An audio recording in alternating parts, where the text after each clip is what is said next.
Et il m'a posé une question très sage. Il m'a dit, qu'est-ce qui fait que des gens ont commencé avec Jésus et ils sont encore toujours, après 10 ans, ils sont encore là dans la constance avec Jésus? J'ai donné beaucoup d'éléments de réponse.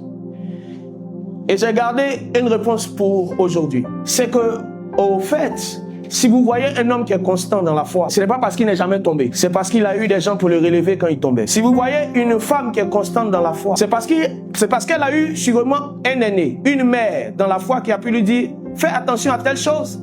C'est comme ça que certains avant toi ont pratiqué ces choses et sont sortis de la foi. Au fait, le résultat d'une vie chrétienne remplie de constance n'est pas seulement l'objet de la prière de la personne elle-même, n'est pas seulement l'objet de la sagesse de la personne elle-même. Plusieurs personnes ont contribué à faire d'elle ce qu'elle est.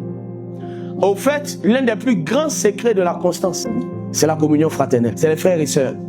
Si tu vois un chrétien qui a marché avec Dieu et arrivé un moment qui est tombé et il ne s'est plus relevé, c'est parce qu'il n'avait personne pour le relever. Si tu vois quelqu'un qui a commencé avec Dieu et qui n'a plus continué, c'est peut-être parce qu'il n'avait personne pour l'encourager, pour le pousser. Celui qui tombe seul va finir seul. Personne ne pourra le relever.